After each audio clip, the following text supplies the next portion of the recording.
Welcome to Living Faith, everybody. We're so glad that you decided to join us on this Easter. He is risen. I like the band's take as well as the sound team's take on it. He is risen, you betcha.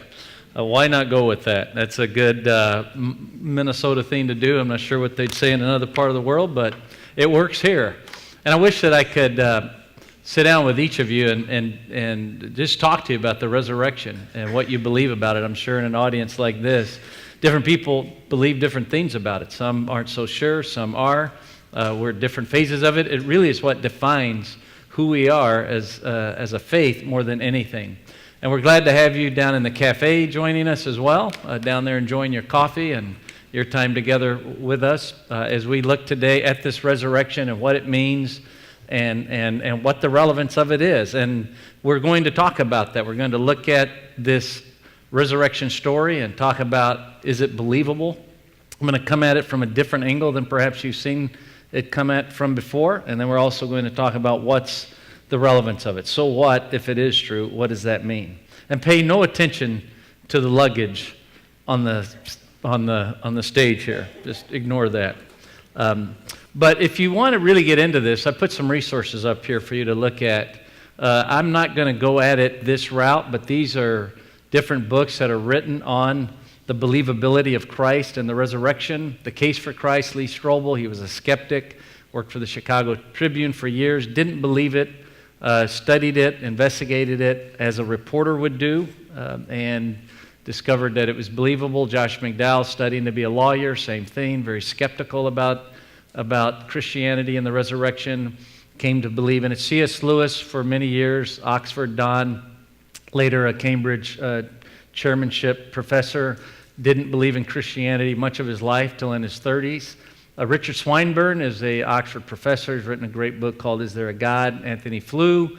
You can Google his name. There are others. Tim Keller has a book called The Reasons for God.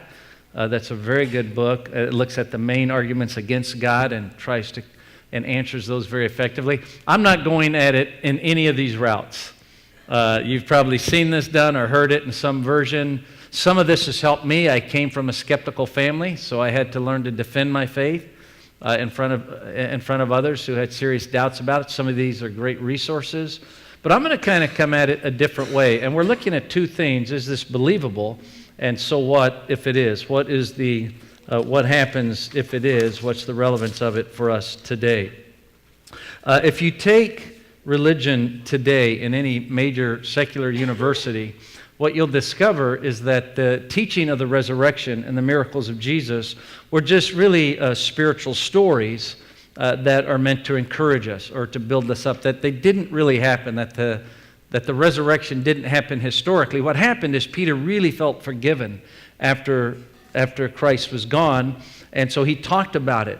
And John 21, which talks about that, was written later just as a legend or as a higher truth or as a spiritual experience or as, they had an impression of Jesus, but that it really didn't happen. That's all that it was. It was just, people writing about higher things, not something that physically happened in history. So, several people believe that today. You'll find several people in our culture that they believe these stories in the sense that they teach a spiritual truth or a higher value, but they don't believe them as in it historically, accurately happened. And is that true? Is this story made up? Is it just a bunch of higher spiritual truths, or did it happen in history? So I want to read the story from Luke chapter 24, and there's a lot of ways we could get into this text. I had a whole outline for you. But rather than going through it section by section, I just want to read it and look for the major themes. And in order to help you understand how what's going on here historically as we put this up, I'm going to read this. And what's prominent in these first 12 verses, talking about the resurrection of Christ, is the witness of women. And so that you can grasp how poignant that is and how powerful that is in the story, I'm going to read it a little bit different. I'm going to substitute the word they for the women. And when it says there, I'm going to say the womens. Okay? And I want you to notice how prevalent women are in this reading. On the first day of the week, very early in the morning, the women took the spices the women had prepared, and they went to the tomb. They, the women, found the stone, and they rolled away from the tomb. But when the women entered, the women did not find the body of the Lord Jesus. While the women were wondering about this, suddenly two men, all of a sudden some men show up for the first time in the narrative, in clothes that gleamed like lightning stood before them. In the women's fright, the women bowed down with the women's faces to the ground, but the men said to the women, "Why do you look for the living among the dead? He is not here, he is risen. Remember how he told you while he was still with you in Galilee, the Son of Man must be delivered into the hands of sinful men, be crucified, and on the third day be raised again." Then the women remembered his words. When the women came back from the tomb, the women told all these things to the 11 and to all the others. It was Mary Magdalene, Joanna, Mary the mother of Jesus, and the other women that were with them who told this to the apostles. But the men, did not believe the women. First time in history that's ever happened. Because the women's words seemed to them like nonsense. First time that's ever happened too. Peter, however, he got up, he ran to the tomb. Bending over, he saw the strips of linen laying by themselves, and he went away, wondering to himself what had happened, what these women were saying, and what these women had actually encountered. And of course, ever since that moment, women have been saying to men, "I told you so." It's hard for us to appreciate how incredibly important that is. Women had a very low status in that culture, Rome and Jewish culture. They could not bear testimony in a Roman court. It just wasn't considered plausible or believable. A woman could not bear testimony in a Jewish court. It just simply was not considered believable or plausible. Their witness would not be taken up. And if you're going to make up a story, if you're going to make up a legend about the resurrection, you would never make women your first and most prominent witnesses, because readers then would not have believed you. This would have been a hard sell. Why are you making your star witness women? It would be like if you were doing a trial in the court and you wanted experts on the intricacies of DNA and the veracity of DNA. And to bring in your star witness for the intricacies of DNA, and the star witnesses, you brought in people who didn't pass the 6th grade. And that's your star witness. I mean, you got experts, bring them in. Why would you bring in these people who don't know anything about this and nobody's going to believe them? Well, that's exactly what's happening by them platforming women and making them that. Any hearers of the time would not have accepted it. And there's no motivation that Luke could have had to put women in there as the first eyewitnesses unless they were actually eyewitnesses. Unless they actually saw something physically real that happened. There's no other reason to put them in there in telling the story. So, the section, that one section, verse 1 to 12 of Luke 24, has earmarks of authentic eyewitnesses. And it's not just in that account. You see it also in other details in the text that develops. Verse 13. Now that same day, two of them, this is verse 13, right after the women have said all this. That same day, two of them were going to a village called Emmaus, about 7 miles from Jerusalem. They were talking with each other about everything that had happened. He asked them, and as they talked and discussed these things with each other, Jesus himself came up and walking along with them. But they were kept from recognizing him. It's hard to know if they knew the women's report or not. They may have. Doesn't really matter. Jesus asked them, "What are you guys discussing as you walk along?" They stood still, their faces downcast. One of them, named Cleopas, asked him, "Are you only a visitor to Jerusalem and do not know the things that have happened here in these days?" John Crossan, a scholar, put it like this: Emmaus never happened, Emmaus always happens. This is the kind of teaching that you'd get in a secular college.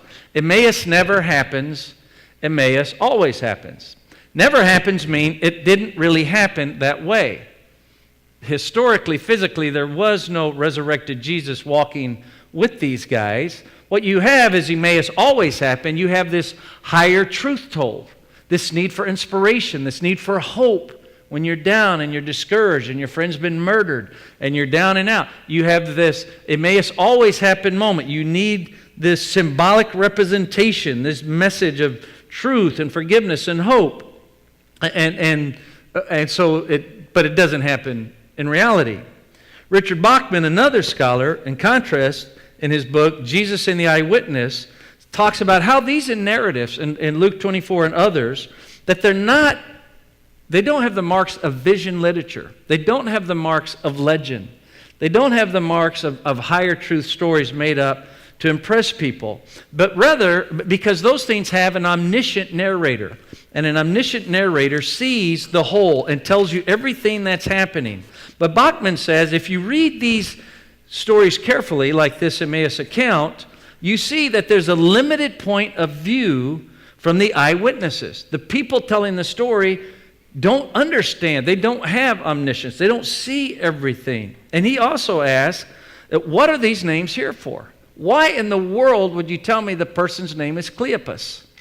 Why name the women, Mary Magdalene, Joanna? There's really no point in putting those names in there. They don't add to the story. Why are they being so careful? And Bachman says that in ancient times, very often when you're giving a historical account based on eyewitness testimony, these are footnotes. Now, we would footnote stuff. This is how they footnote it. And so basically the idea is if you doubt this, go talk to Cleopas. If you really want further proof, go talk to Mary Magdalene. Go talk to Joanna. They're there. They can verify the story. I'm footnoting what really happened. Again, earmarks of an eyewitness account, a historical fact that happened. A third one more example, and then we'll look at why this is significant. And this one just cracks me up. I love this part of the story. This is in Luke, same chapter 24, verse 36. Now this is in the evening. So in the morning, the women see this. In the afternoon, these guys are having this walk. Jesus appears to them. They go back to Jerusalem, and they go tell the apostles, we saw him too. He was right there, because they come to see that later. So now they're in the room, and it says while they're still talking about this, about all that's happened this entire day, it's all day one, Jesus himself stood among them. And he said, peace, Irene, be with you. They're startled and they're frightened. They think it's a ghost. Now you can imagine how interesting this must have been. I mean, they're sitting there and there's Jesus. What do you do with that? Are you seeing Jesus? I'm not seeing Jesus. Isn't that Jesus? That's a ghost. I'm not looking at a ghost. No, it's Jesus. I mean, I don't know how long that went on. It had to be funny. But they're startled, frightened, and having this thought about ghost. Jesus says to them, why are you troubled? Which is kind of funny to me. Well, you tell me, I don't know. Why do doubts rise in your minds? Look at my hands. Look at my feet. Look at these scars. It's me. Yeah, it's me that all these wounds, all this suffering you just saw. Yeah, it's myself. Touch. A ghost doesn't have these things. Bones, flesh, as you see I have. Now at this point, I would think, if I'm an apostle, I have a billion questions. I have a billion questions. Okay, so let's sit down and talk. I love what Jesus does. This is funny. When he said this, he showed them his hands and feet. They still are struggling, obviously, so let's find out why you're struggling. Joy and amazement, a lot going on. Glad to see him, but really? And so Jesus, first thing he asks them is, I'd like some fish and chips. And so they do. They give him a piece of broiled fish, not baked fish, not fried fish, not fish cooked and raw, but broiled fish. And he took it.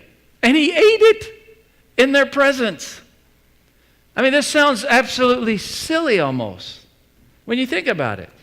It would be like this. Let's say this last week, the stock market dropped 30% and stayed there all week. And let's say that terrorists blew up the Washington Monument and that we were at war with North Korea.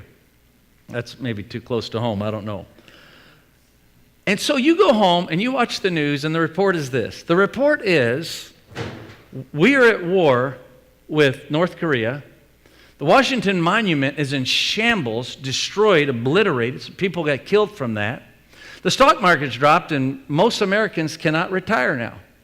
And the Chief Justice of the Supreme Court had fish and chips today, while the other justices watched him eat his fish and chips. What? What? Who cares about fish and chips when this momentous stuff is going on? And for them to add that detail, for them to put that in there, if you're trying to get a legend story, if you're going after a higher truth, it's hard to see how fish and chip hits any of that. That's more the kind of thing an eyewitness would do. That's the kind of, that was kind of weird, but I got to write that down. Guys eating fish and chips. We're sitting there scared to death, joy, amazement, fear, doubt, not sure, what to do. And he's saying, would you give me some food to eat? It's been a long trip. I'm kind of tired, Put a little ketchup on that, would you? Jesus is saying, I'm not a symbol. I'm not an impression. I'm not some kind of spiritual presence or spiritual truth. I am here. Flesh, bones, body, wounds, crucified, feel me. Give me some fish and chips to eat if you have some doubts. It would almost sound silly or trivial in another context. Why is it here? It's not silly or trivial. It's here because it happened. Because it's a historical reality that reorients lives. And so that's the evidence that I thought is worth looking at. The resurrection wasn't preached in the early church as a symbolic representation. It wasn't a higher spiritual truth. It wasn't we always must keep hope even when things get dark and hard. I mean, it's that. But Tim Keller says, and this is a quote, the resurrection was preached as a hard, bare, terribly irritating, paradigm-shattering, horribly inconvenient, but impossible to dismiss fact. And that's kind of hard for us in our culture because, we live in a Facebook culture. You like something, you don't like something. Facts do something to me. I have to respond to it. I can't just ignore it. I have to, bend to it or yield to it. And that's hard for all of us when it's truth or whether it's fact. And this is paradigm shattering. Believer or not a believer, it is. So the entire chapter has earmarks of authentic eyewitnesses.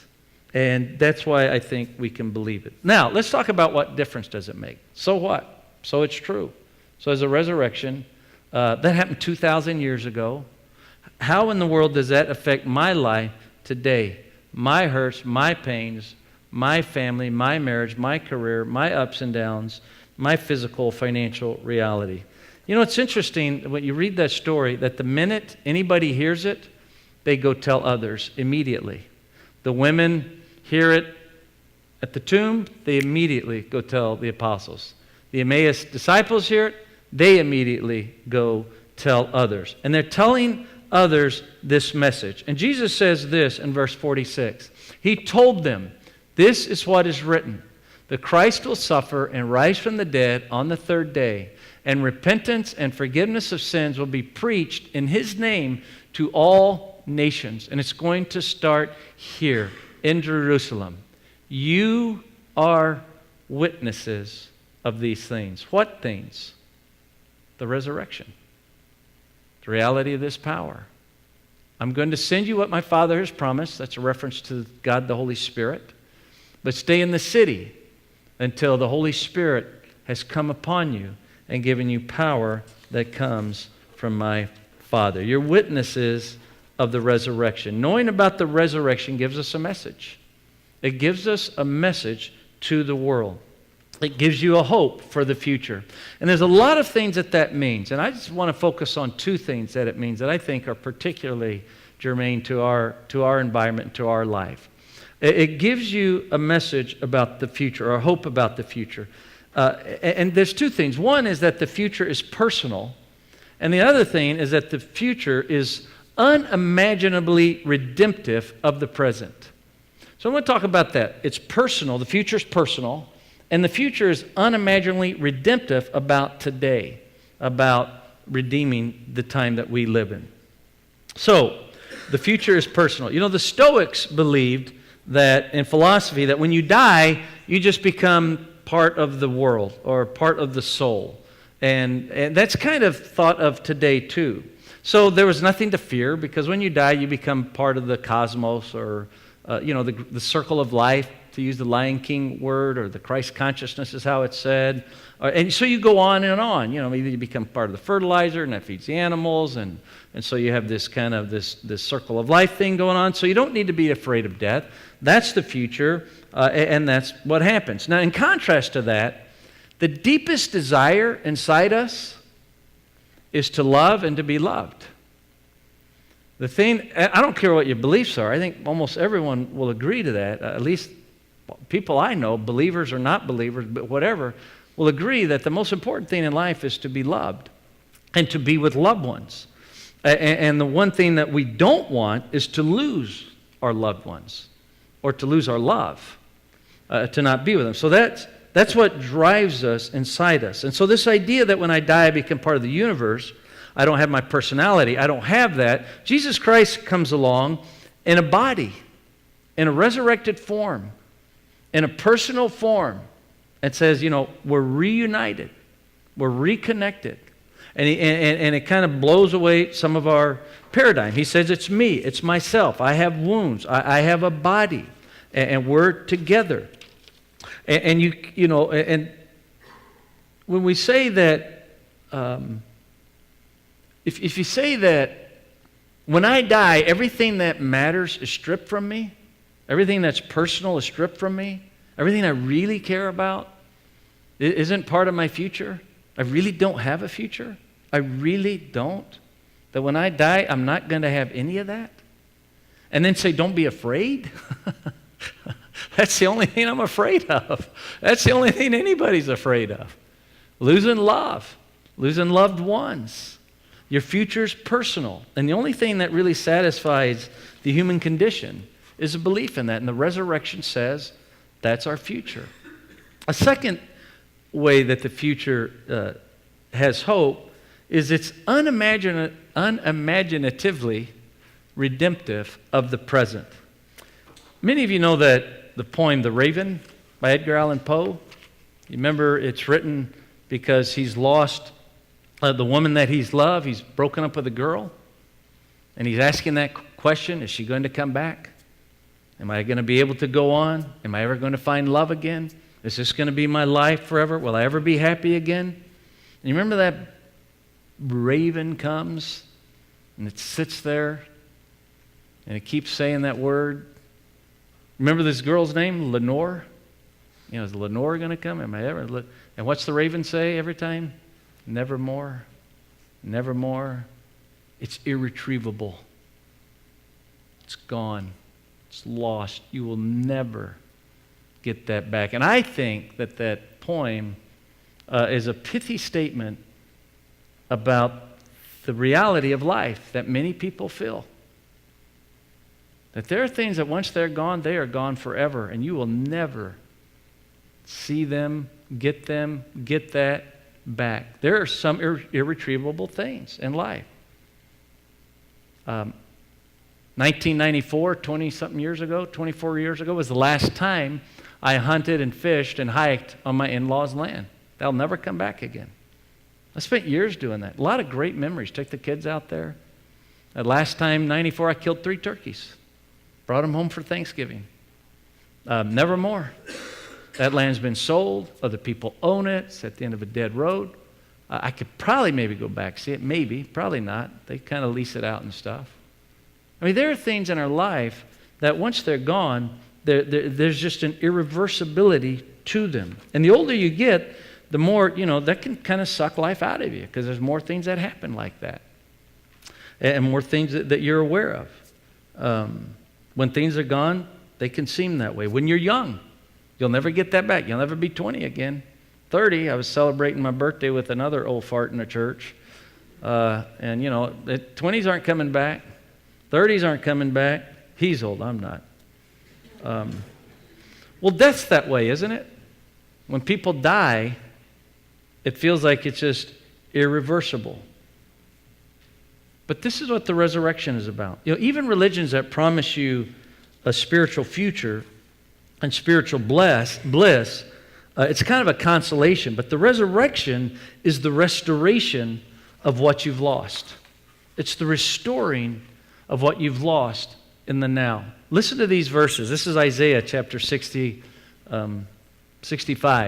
For behold, I create new heavens and a new earth, and the former things shall not be remembered. This is Isaiah when things aren't that good in Israel. And God is saying, I'm going to create something new. How do you create something that is not remembered or comes to mind? I mean, unless you brainwash, is that it? I don't think that doesn't make sense. But he's saying that, but be glad and rejoice forever in that which I create, now which I create. For behold, I create Jerusalem to be a joy and her people to be a gladness. Fast forward to Revelation, the last book in the Bible, similar message. I heard a loud voice from the throne saying, behold, the dwelling place of God is with men. Finally, God is here with mankind, men and women. He'll dwell with them. They will be His people. God Himself will be with them as their God, and He will wipe away every tear from their eyes. Does that sound incredulous to you? How do you wipe away the tears you shed 2 years ago about losing someone very close to you in your family? How do you wipe away that tear of a close friend you lost, of a lost childhood that you'll never get back, of a broken body? How do you wipe that away? Right, pretend it didn't happen. Death shall be no more, neither shall there be mourning, nor crying, nor pain, anything, for the former things have passed away. Behold, I am making all things new. To the thirsty I will give from the spring of the water of life without payment. Tim Keller in his book, King to the Cross, talks about the phrase, all things sad will become untrue. It's a line from J.R. Tolkien's The Lord of the Rings at the end of it, where he talks about all things sad becoming untrue. And he says this, he says, the last time that the disciples saw Jesus, going back to this Luke 24 text, they thought that the scars Jesus had were ruining their lives. Jesus was on this track of like a presidential campaign. And they thought he was going to be like the next president, and they were going to be his cabinet members, and they were going to rule everything. And then all of a sudden, this god-awful, impossible to describe event happens where his hands are ripped and his face is ripped and he's beat to a pulp, and you don't even recognize it. And these scars ruin their life. Ruin their life forever. It's never going to be good. It's never going to be same. It can't be redeemed. This is the worst thing that could happen. They saw the nails go into his hand, and their life is ruined, and it's over. Their dreams, their hopes, everything. And Jesus shows up in a resurrected body. And what's he show them? That moment that ruined everything. Because now they understand that these scars, the sight and memory of these scars, will increase the glory and joy for the rest of their lives. Seeing Jesus Christ with his scars reminds them of what they did for him, what the scars did for Jesus. That the scars they thought had ruined their lives actually had saved their lives. And remembering those scars will help many of people endure their own journey, and for many of these men, their own crucifixion.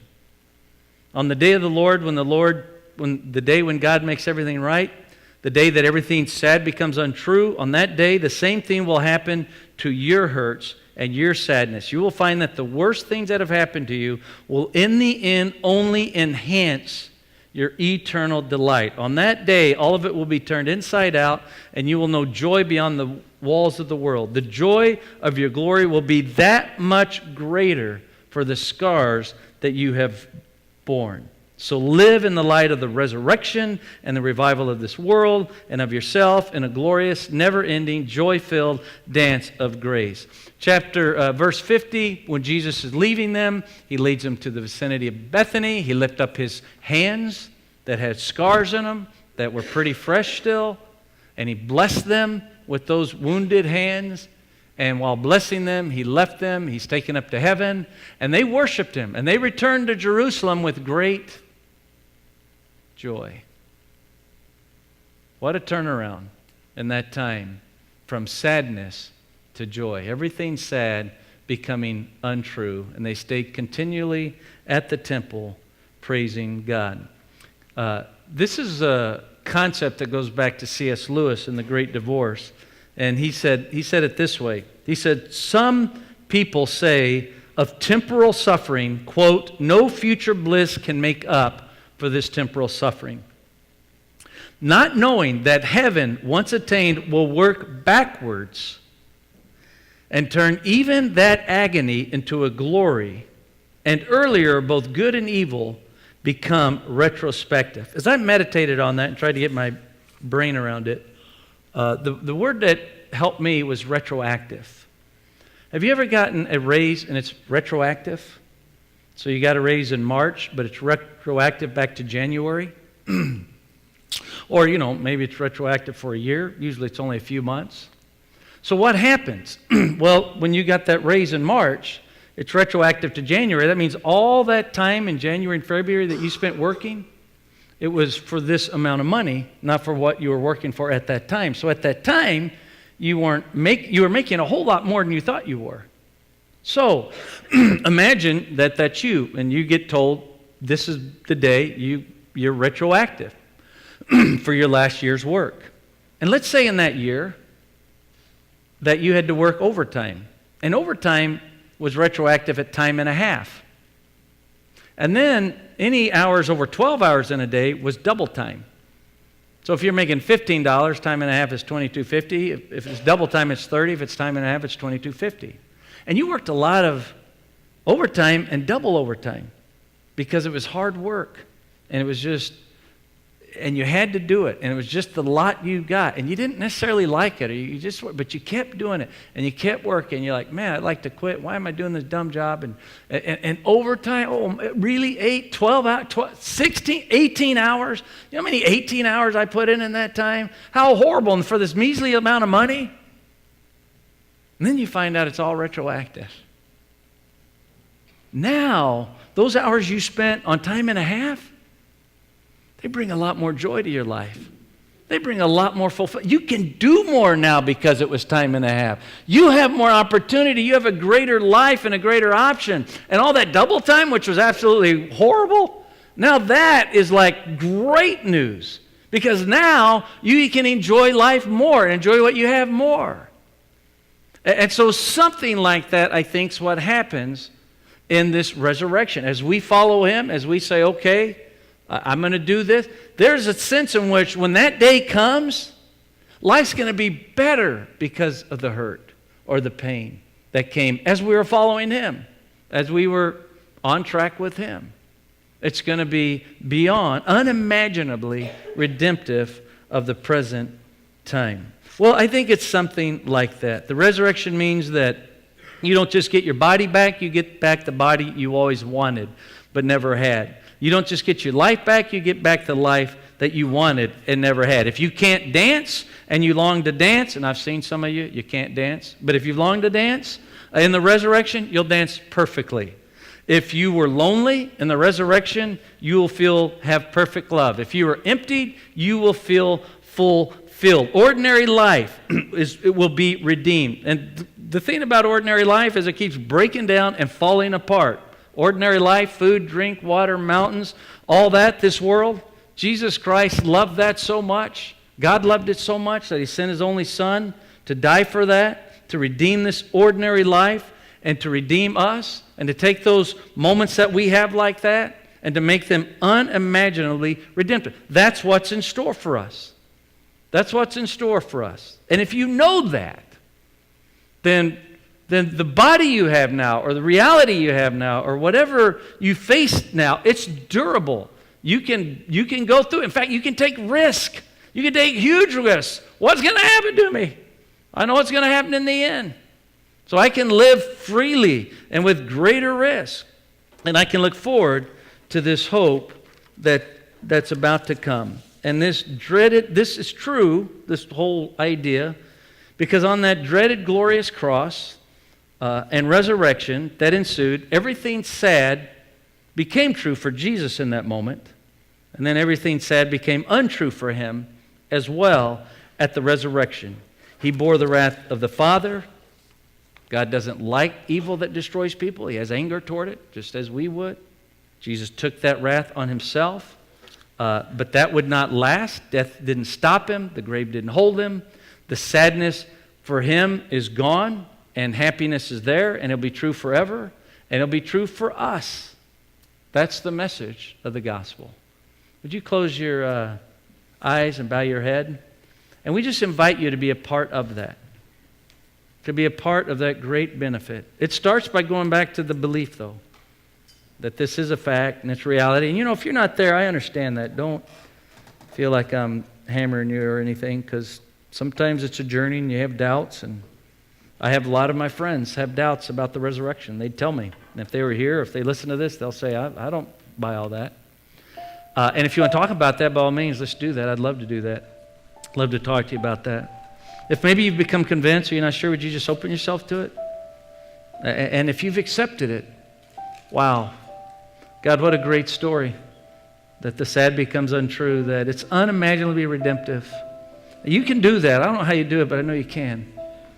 And so help us to hang in there, to follow you, to walk with you, to believe it's truth, to worship you, to love you, to say, wow, what a great God, what a great gig we got. Nobody else has this. Nobody else has the resurrection of a Messiah who comes back and says, here are my scars, and guess what? There's going to be more glory, more joy, even in these scars and in these hurts. Let's stand, and we're going to close in song.